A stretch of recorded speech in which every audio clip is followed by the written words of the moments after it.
Target na tapusin at ipasa ng ad hoc committee sa mababang kapulungan ng Kongreso ang proposed Bangsamoro Basic Law bago matapos ang taon. Ito ang balita ni Grace Cassin.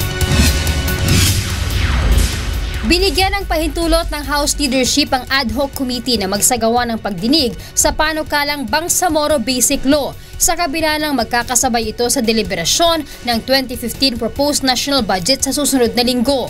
Maliban dito, kahit naka-session break ang Kamara, magdaraos pa rin ang mababang kapulungan ng mga pagdinig. Ito ay upang mapabilis ang pagtalakay sa nilalaman ng proposed Bangsamoro Basic Law. Sa Martes ang unang pagdinig ng ad hoc committee kung saan dadalo ang Transition Committee, GRP Panel, MILF at OPAP. December 17 ang target ng komite na maipasa sa Kamara ang panukalang Bangsamoro Basic Law. Even during the break, in the first week of October, second week of October, we will have a hearing to be able to fast-track this. Our hearings will be from 9:30 in the morning up to 4 in the afternoon.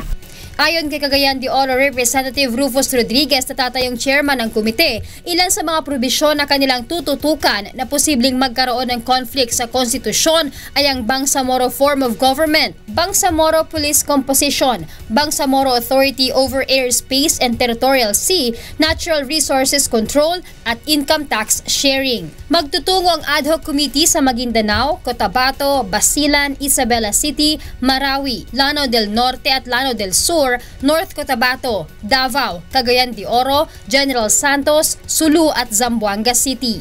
Itong 49 barangays and then the 6 municipalities of Lanao del Norte, all of this will undergo a plebiscite whether you want to join or not. There is freedom of choice. Isa naman sa kontrobersyal na aksyong gagawin ng ad hoc committee at ng local government committee ng Kamara at Senado ay ang paghiling sa DOJ na suspindihin muna ang warrant of arrest laban kay Nurmiswari at Umbracato. Nais ng komite na makuha ang panig ng oposisyon at kung mayroon silang suwasyon patungkol sa Bangsamoro Basic Law.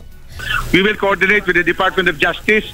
They are the prosecutors in this case, and also the Department of National Defense because they are part of the complainants. Grace Cassin, UNTV News Worldwide.